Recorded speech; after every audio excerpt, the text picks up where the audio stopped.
In this ortho-K case, the patient has worn lenses for a little while now and still not getting really good vision after removing lenses. Sounds like the ortho-K effect is wearing off kind of soon. And even with the over-refraction or the post-wear refraction in place, we're not getting good 20/20 vision. The original topographies look okay. There's a little bit of inferior steepening, which I think is a little bit unusual for someone who's never worn soft lenses before, but sometimes it happens and seems to be contained within the pupil. One of the other comments was the patient does have larger pupils, and I agree.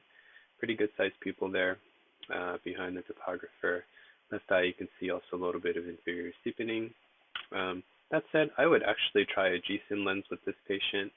I believe the initial lenses were designed in freeform, and so I'm going to keep it that way. But even with a little bit of asymmetry, GSIM, especially for troubleshooting after the initial fit, is much, much easier than freeform. And so I actually very rarely use freeform lenses for ortho-K. I will use it more for diseased corneas because those tend to be very irregular. But if the cornea is a good type for ortho-K, usually that leads me to believe that there's enough regularity where a GSIM lens will probably work really well. Looking at the post-wear topographies, there's a little bit of irregularity to the ring here.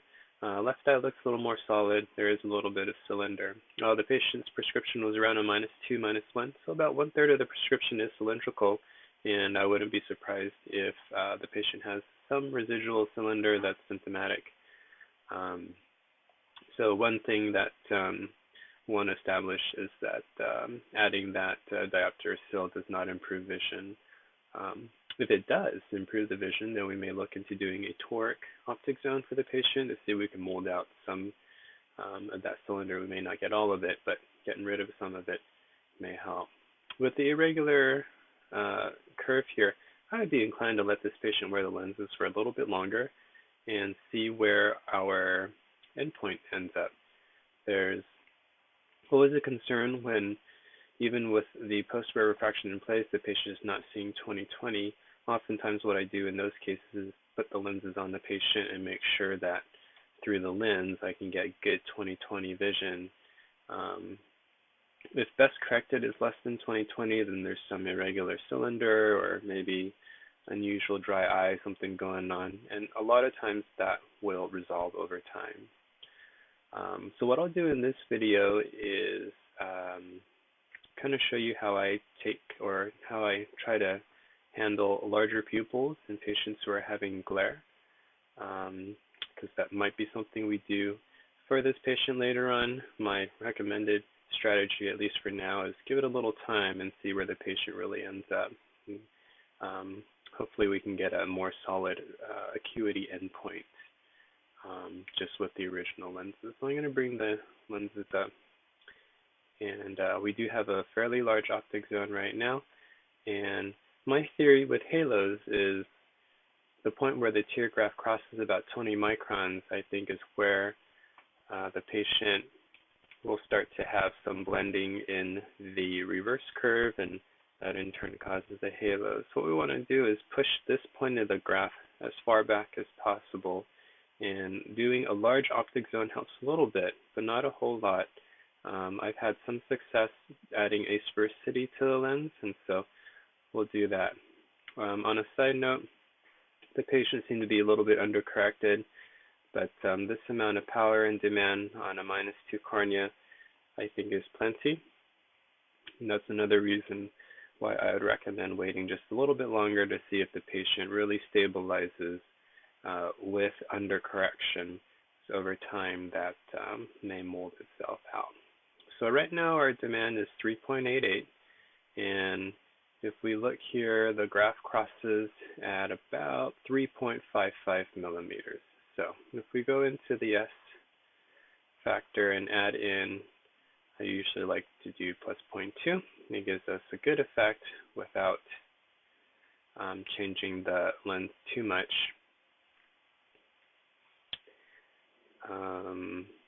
Now we see our total demand has gone to 4.46, So we can reduce this, and I'm going to do everything in 100% mode.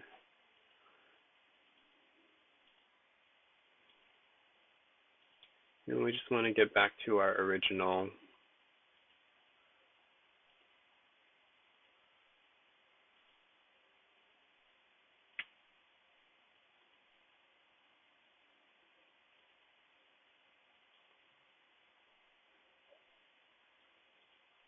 and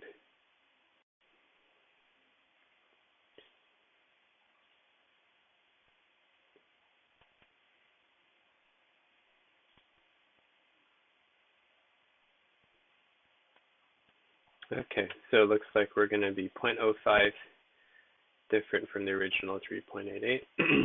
The other thing I like to do after changing the power of demand is to go through the different meridians and make sure we're pretty even all the way around. So for example, here our power is minus 0.05, and then here are minus 0.4, so we can probably make this a little bit more even.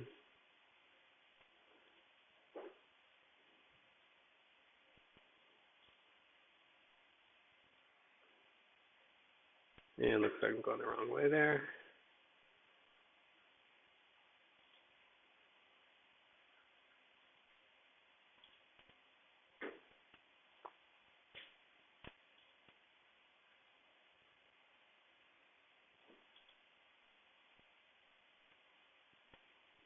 Computer is really slow today.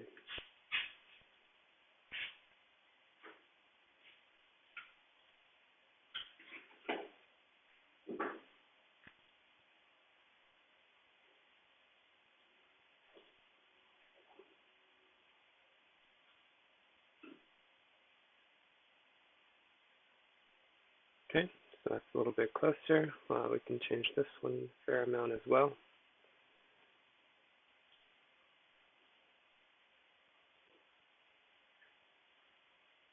I'm going to pause the recording in between these just to make it go a little faster.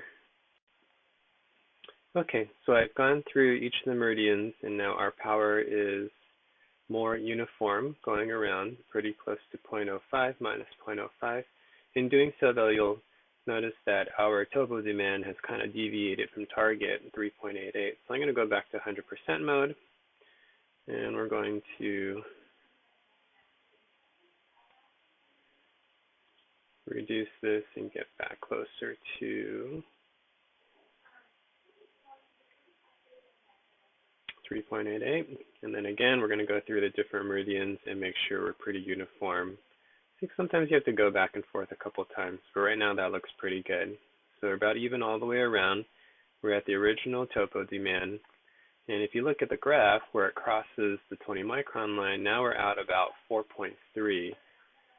So we went from a 355 to 428, and that I think should help make that optic zone a little bit bigger if the patient is complaining of halos. So in case this is a strategy you need to